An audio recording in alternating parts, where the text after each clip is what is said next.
Hello YouTubers and welcome to Big Buddha is Watching. I'm Big Buddha and today I'm going to be looking at the Red Dwarf novels. So about this time last year, to coincide with Series 12 being broadcast on Dave, I went a little overboard, admittedly.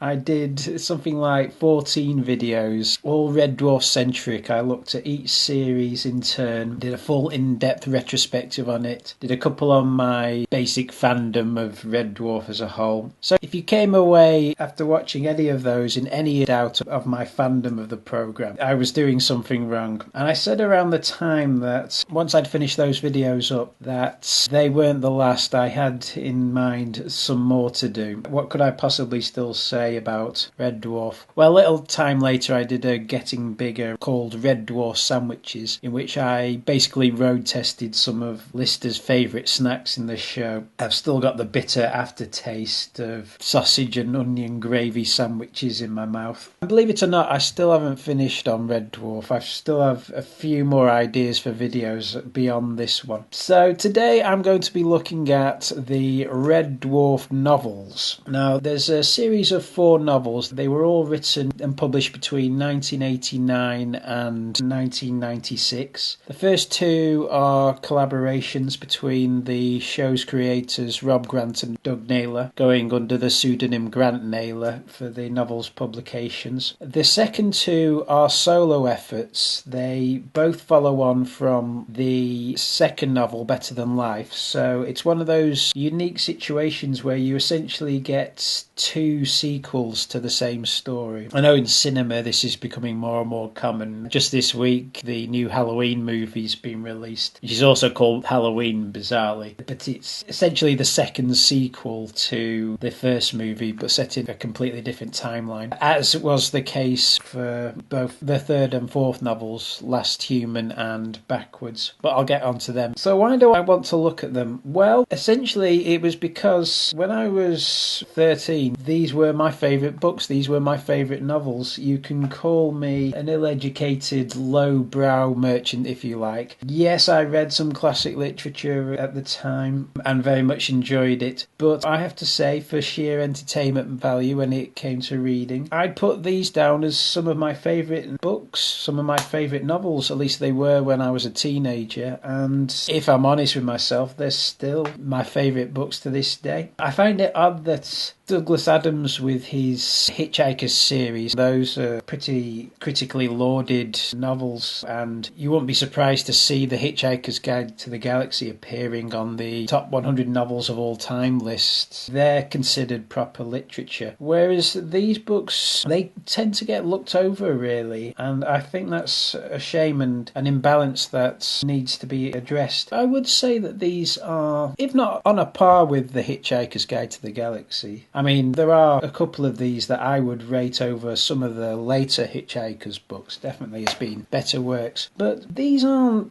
cheap cash-in novelizations in the same vein as you would get for most other TV shows. This isn't like, say, a Star Trek Next Generation novel, which you would read and it would just be basically a transcript of an unproduced Next Generation episode, or a Doctor Who novel, which would, to all intents and purposes, just be your bog standard episode of Doctor Who, but done in novel form. These are proper novels, I'd say. They're not novelizations. They're not he said, she said transcripts of just the TV scripts. They do recycle some of the plot lines from the TV show and wholly change up story elements for some of them as well. Just take the basic concepts of some of the TV episodes and rework them into a different story. But where these books, I think, elevate themselves over other cheap novelizations of other sci-fi TV shows is in the characterization, which is why I want to look at them. Now, just a quick note on the clips I'm going to use in this video. I'm going to mainly be using the audiobook versions of the novels to use as clips throughout these videos. Now, the first 2 novels had audiobook versions done by Chris Barry, who was absolutely the ideal choice to do the audiobook, him being an impressionist who cut his teeth on spitting image.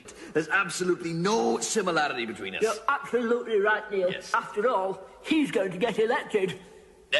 Now you mention it, Roy, we are alike. Yes, same Neil. hair, same windbaggery, Neil. same hat. Look at this, Yes, look at this Neil. one. So not only does he perform the novels very well, and he gets all the comedic timing, and he makes the works light and fun. In fact, if you want to know what I don't think this is a small bijou eatery. I think it's a smegging brothel. But being an impressionist, he also does good impressions of the cast as well. I want to visit strange new worlds, to seek out new life and new civilizations, to boldly go where no person has gone before. I'm first in the shower room. Wow! I'm so excited. All 6 of my nipples are tingling. Who's dead? Asked Crichton, pouring some milk into the cups. They're dead! My God! I was only away 2 minutes. Lister David. Date of birth, October 14th, 2155. Qualifications, GCSE, technical drawing. Failed. All right, Dave? When you listen to the audiobook versions, it's like listening to the TV show, or as close to a Red Dwarf radio series as we're ever going to get. We've never got the radio series version of Red Dwarf like you did with Dad's Army or Steptoe and Son or One Foot in the Grave, where they basically just took the TV scripts but did them on the radio. There is a thing out there called the Red Dwarf radio show, but it is essentially just the Chris Barry audiobook versions with sound effects, which I might look at in a separate video. But that's what I will be using as clips throughout these videos. Now, unfortunately, Chris Barry only did the first 2 novels as audiobooks. The reason he didn't do Last Human and Backwards, I believe, is because those novels were published during, I guess, the most difficult period in Red Dwarf history, between 6 and 7, when, of course, Rob Grant and Doug Naylor split up, and Chris Barry was toying with the idea of leaving the series, which is why he's absent from the second half of Series 7. He was trying to distance himself from the show as much as possible, and so the audiobook versions for Last Human and Backwards were not done by him. Last Human was done by Craig Charles, and the Backwards audiobook was done by Rob Grant, the author. Unfortunately, they both fell into the trap of trying to emulate what Chris Barry did, so they also both attempted impressions of the cast with, shall we say, far less successful results. The Last Human's quite a dark, almost depressing novel in and of itself anyway, and the audiobook version really isn't helped at all by having Craig Charles reciting it in a surprisingly downbeat manner. He almost sounds like he's hungover reciting some of this, and it's a really weird listen. Lister grinned and walked backwards over the floor arch and stepped into the ship proper. Even when he's doing dialogue that you've heard him do before in the TV show, where he's obviously playing to a live audience and he's doing the lines in a very upbeat manner. May I recommend I load myself into the reverse thrust tubes and you use my body as decoy fodder? Crichton, stop your blathering and get in the damn tube. I'm not doing my own smegging ironing. For some reason, he seems to sap a lot of the comic energy from the lighter moments in that novel when he's performing it. Sir, may I recommend I load myself into the reverse thrust tube and you can use my body as decoy fodder? Crichton, you're hysterical. Now stop your blathering and get in the damn tube. Lister held up a hand. Don't move, Crichton. You're going nowhere. I'm not doing me own smegging ironing. And he was probably the wrong choice of the cast to do the audiobook version. Who knows, maybe Robert Llewellyn would have been a better choice. Craig Charles is a good actor and can be a good comedic performer, but an impressionist he is not. He does an awful rimmer. May I remind you of Space Corps Directive 34124? He does an awful cat. I hate to go all technical on you, but all hands on deck. Swirly thing alert. He does an awful Crichton. OK, don't get your double helix in a straight. No one's questioning your nasal integrity. And surprisingly, he doesn't even do that great a job at doing Lister. It's a really bizarre thing. Although it's the same actor, it does not sound like the Lister we know and love from the TV show. What for, asked Lister? There's no one to alert. We're all here. And of course he's Kachansky. Yeah, the less said about her, the better. Since when have you been so responsible? You've never worried about the future in your life, replied Kachansky. Rob Grant's version of Backwards basically suffers from the same problem. Rob Grant is a writer, not a performer, as you can very easily tell from his performance in the Backwards audiobook. His impressions of the cast are just as awful as Craig Charles's. Good plan, Rimmer smiled humorously. Perhaps we can squeeze you into a body-length boob tube and tell everyone you're a giant rubber-tipped pencil. Rimmer, I never thought I'd be able to say, I'm glad to see you, he said. And I'm still right. That is true, buddy. There are people here, and some of them are female people. Now you are playing my radio station. Look out, planet Earth. Sex God alert. A seriously high-powered, heat-seeking missile. All right, dudes? What's happening out there in Groovetown? And a lot of the comedic timing of the jokes that he himself wrote do not come across at all well in his reading of the Backwards novel. Lister, as you are well aware, I am no stranger to travelling at light speed. However, I am more than a little uncomfortable attempting it in a clapped-out old shooting brake on a narrow dirt track up a mountain in reverse. Lister's grin broadened. You still can't wrap your head around it, can you? It's physically impossible for us to crash in this car on this trip. All the same, I'd feel slightly more comfortable if we weren't actually overtaking radio waves.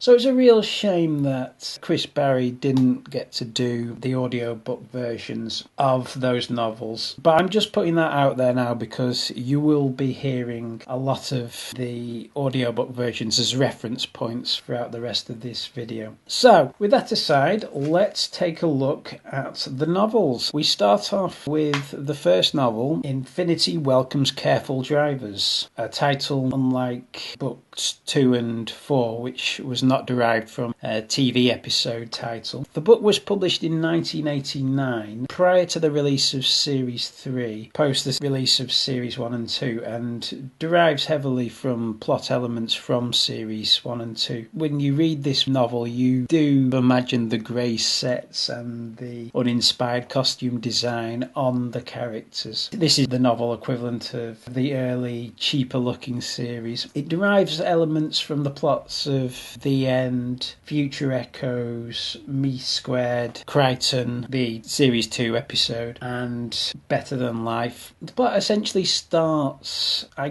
guess, a few months before the TV series started. So we read about the sequence of events that led to Lister joining the Jupiter Mining Corporation. In the TV show, it's hazy why he would have joined the Space Corp in the first place. In the novel, the explanation is that after a drunken pub crawl to celebrate his 24th birthday, in which he attempts to drink at every spot on the Monopoly board. In Whitechapel they had pina coladas. King's Cross Station, double vodkas. In Euston Road, pints of Guinness.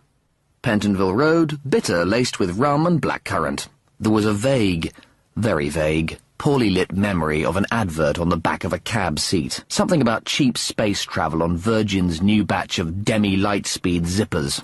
Something about 2 hours and 10 minutes. And then a thick, black, gunky fog. Blacks out because he's drank so much and ends up on Mimas and needs a way to get back home, but he can't raise the money. He's making money driving a hopper, which is a taxi. Because of the congestion on Mimas, it has to hop everywhere. The hopper leapt into the air and landed with a spine-juddering crunch 200 yards down Eastern Avenue. As it smacked into the highway, Lister's neck was forced into the hollow at the base of his skull, further aggravating an already angry headache. Lister began to wish he'd never stolen it. He picks up a fare of a man with a blatantly false moustache who goes by the name of Christopher Todhunter, but it later turns out to be Rimmer, going incognito because he wants to visit an android brothel. The android nearly ends up ripping his genitals off. It was like being trapped in a milking machine. Well, if Sir would care to make another choice at the expense of the management... Are you insane? It'll be out of commission for at least 12 months. If you hadn't heard my screams... He gets the idea from Rimmer to join the Space Corps. He signs up. Qualifications? Technical drawing? What level? GCSE, Caldecott wrote. 1 GCSE technical drawing. It doesn't really count that, though, does it? Why not? I failed. We get to read about a little of his life on board Red Dwarf prior to the commencement of the events of the TV series. He was waiting for Peterson to show up, and they were going down to the Copacabana Hawaiian cocktail bar to spend the evening in the exact same way they'd spent 133 of the last 147 evenings. Drinking hugely elaborate San Francisco earthquakes from plastic coconuts and failing to meet any interesting women. Unlike the TV show, the writers at this point had obviously made up their mind that they were going to use the retconned Kachansky storyline. Kachansky just finished with me and I was feeling really pony. So we get to read about their short-lived 3-week relationship that you only really hear about in the retcon series, and you discover that they both have a shared love of the film It's a Wonderful Life. Lister's all-time favourite movie was Frank Capra's It's a Wonderful Life. And just to make things totally perfect, it happened to be Kachansky's too. They sat in bed eating hot dogs, doused in mustard, and watching, for the 3rd consecutive night, It's a Wonderful Life on Kachansky's sleeping quarters vidscreen. Something that will play out later in the novel. Then you essentially catch up with the events of the TV show, and the next 100 or so pages are pretty consistent with what happens in the end and episode 2 Future Echoes. So you see Lister getting in trouble for having the cat from the captain. In the novel, it's not Hollister, it's a woman called Kirk, and sent to stasis. In the novel, it's made clear that the reason that Lister does this is because he figures that he can just spend his time in stasis as a punishment, and the 4.5 years that it'll take to get back to Earth will just fly by if he does that. The least serious crime for which stasis was a statutory punishment was breaking quarantine regulations. When Red Dwarf had stopped for supplies at Miranda, he'd purchased a black, long-haired cat with the show name Frankenstein. In the TV show, it's a little more vague. His motivation could just be read as he wanted to save his cat Frankenstein's life. But whatever, he goes into stasis. Of course, he wakes up 3 million years later, finds out that the crew is dead because of a faulty drive plate that Rimmer didn't fix correctly. Unlike the TV show, Rimmer doesn't appear straight away. We get a passage of several weeks where Lister gets steadily more drunk because of the thought of being the last human being alive and having nothing to live for. There seemed little point in getting dressed, and so he wandered around naked, swigging from a bottle of whiskey. He lost a stone in weight and started shouting at people who weren't there as he staggered through the Red Dwarf shopping mall, toasting invisible crowds. He keeled over and blacked out. And that's when Holly decides to resurrect Rimmer to basically stop him going insane. They then discover the cat in the cargo hold. Unlike the TV show where the cat just appears, in the novel they go down several stories and discover that the cats have basically built a city in the cargo hold. There it was, stretching before them, 6 miles in length, half-lit and desolate.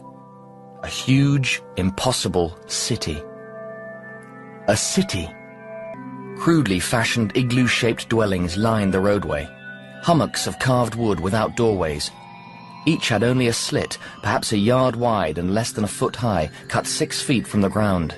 And you get a far greater sense of the cat civilization. In the hold, Frankenstein's 4 offspring began to breed. Each litter produced an average of 4 kittens, 3 times a year. When Frankenstein died, at the great old age of 14, she left behind 198,732 cats. The 40-square-mile cargo hold was seething with cats, a sea of cats sealed from the radiation-poisoned decks above with nowhere to go. Only the smartest, the biggest and the strongest survived. The mutations.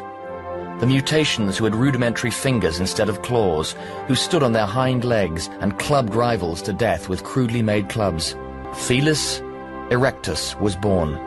The novel then plays out future echoes, and it is basically just a he said, she said transcription of the TV script. Rimmer, you've just been in and said exactly these things. What things? You said that. You said what things? I said what? And that. You said that too. You're space crazy, said Rimmer. Yes, said Lister, nodding. And then you said it was probably déjà vu. Well, it probably is déjà vu, said Rimmer. Sounds like it. Well, go on then. Scratch your H, shake your head and walk out. Rimmer scratched the hologrammatic H on his forehead with his long, thin finger, shook his head, and walked across to the northern hatchway and stepped out. But then, unlike the TV series, it then jumps forward several episodes to season 2, and we get the introduction of Crichton, and we get to read about, in far more depth, what the mission of the Nova 5 was. The mission of the Nova 5 was apparently to burn up several suns in a nuclear explosion. For anyone living on Earth, the result would be mind-fizzlingly spectacular. 128 stars would appear to go supernova simultaneously, burning with such ferocity they would be visible even in daylight. And the 128 supernovae would spell out a message. And this would be the message. Coke adds life. Like the TV show, it plays out in pretty much the same way. They bring Crichton aboard. I guess he's the Robert Llewellyn version of Crichton straight away, because there's no mention of him leaving and crashing and being rebuilt by Lister in a different image. We also get Me Squared playing into it slightly, and the Gazpacho Soup storyline played out. In the TV series, it's just Rimmer turning on a second hologram and it being a duplicate of himself. It was a plot hole in the TV series because it is established that Red Dwarf was only capable of sustaining one hologram at a time. That's explained in the novel because Rimmer finds technology that can produce another hologram on the Nova 5. What if he could copy his own disc from the Red Dwarf hologram library and then use the Nova 5's disk drive to simulate a duplicate him? 2 Arnold Rimmers. 2 hymns. So that's how that little inconsistency is explained. The other differentiation from the TV show is that Nova 5 apparently has a device on it called the duality jump, which means that the crew could get back to Earth within weeks if they fixed it. So the 2 Rimmers storyline has slightly more edge to it. It basically follows the same structure as Me Squared, which is Rimmer pushing himself when it comes to work and exercise and just general motivation. Here they're actually pushing each other to fix the duality jump and in the process become bitter rivals with each other. Rimmer hauled himself onto his wobbly white legs and started to leap up in the air again. 1, he counted. 2, he counted. 3, that wasn't a full one. Call it half. 3.5, he counted. And that wasn't a full one either. Call it 3. 4! Rimmer leapt a full 6 inches off the floor. 3 1/8, the double corrected. 4 1/8! 3.5 was the verdict. Finally, after 25 leaps, Rimmer's duplicate agreed he'd done 7. Possibly the biggest departure from the novel comes in the last 30 or so pages, when it suddenly jumps forward to after the crew have got back to Earth. Yes, they actually get back to Earth in this novel. Rimmer, through convoluted reasons, becomes the richest and most powerful person on Earth and ends up with a Brazilian bombshell supermodel actress wife. She'd made 2 fortunes, the first as the world's #1 model, the second as the world's #1 actress, and she was 19 years old. She had beauty, brains, talent, everything. God had finally got it right. Every man desired her, and she'd married Rimmer. Lister finds a descendant of Kachansky and shacks up with her in a replica of Bedford Falls, the town from It's a Wonderful Life. It had been 2 years since they returned to Earth. 2 years since they'd skidded to a landing in the middle of the Sahara Desert. The world's press went crazy. The 3-million-year-old men. Rimmer lapped it up. The cat adored it, but Lister just wanted to get away. He changed his name to George Bailey and opted for the peaceful anonymity of a backwater town in the American Midwest. He'd gone there on a whim to take a look, and was stunned by how similar the place was to the Bedford Falls in the movie It's a Wonderful Life. It seemed like fans of the film had all collected there to live out their lives in a self-created 1940s American Shangri-La. Later on, towards the end of the novel, they both go and find Kat living in a castle surrounded by a moat of milk. And that's when it becomes increasingly apparent that this isn't reality that they're in. I mean, at least our fantasies were possible. Perhaps not likely, but possible. But yours is just totally preposterous. Didn't you think it was a little bit odd the way you just acquired all this? No, I just thought I deserved it. Deserved it? Lister tilted his head. Because I'm so good looking. Lister has discovered some burns on his arm that say U equals BTL. Both me arms look perfectly normal, don't they? But they hurt like hell. And when I put ointment over the spots that hurt, it spells out a message. Watch. Lister took a jar of cold cream out of his jacket pocket and daubed dying on his left arm, and U equals BTL on his right. Someone's trying to get a message to us. On your arms through the cold cream? Look, if we are in the game, we won't know we're in the game. It protects itself. It won't let you remember that you've started to play it. If we're in the game, we're wandering around somewhere with electrodes in our brains, totally oblivious to the real world. Someone in that real world is trying to tell us where we are by burning or cutting or scratching a message into my arms. U equals BTL. You are in better than life. And dying. And they figure out that they're in Better Than Life, the total immersion video game. Better Than Life was intended to be the zenith of computer game technology. A metal band was placed across the forehead, and underneath it, needle-thin electrodes punctured the skull and burrowed into the frontal lobes. Tiny computer chips in the electrodes transmitted signals directly to the brain. It was only a month after its release that people realized it was addictive. It was the ultimate hallucinogen, with only one real major drawback. It killed you. So it uses Better Than Life in concept alone. It doesn't really follow the plot at all, but conceptually it follows a lot of the same beats by using Better Than Life as the cliffhanger of the book, because the crew essentially get their heart's desires. Rimmer becomes the most powerful person on Earth. Lister gets the simple life with Kachansky, and of course Kat gets... just extravagance lauded upon him because he thinks he deserves it and doesn't really require any explanation as to why. So the book ends with them deciding to leave the game, but then the temptation to stay there is too strong. There in the middle of the street, a pink neon sign hung over a shimmering archway. There was his exit, just as he'd imagined it. On the other side was reality. It started to snow. Christmas Eve. He couldn't leave them on Christmas Eve. But of course, in Bedford Falls, it was always Christmas Eve. And that leads into the sequel novel, Better Than Life. The other differentiation from the TV version is that in the book it's established that the game is so powerful that it essentially wipes the memories of anybody entering and playing the game. So that's why they're under the misapprehension that they've got back to Earth through their own doing. It later turns out that they're still on Red Dwarf, and they haven't even attempted to use the duality jump yet. So that's the plot of the novel. And yeah, it's a pretty good novel. Okay, it is episodic in nature, as you would imagine from something that was derived from a TV show.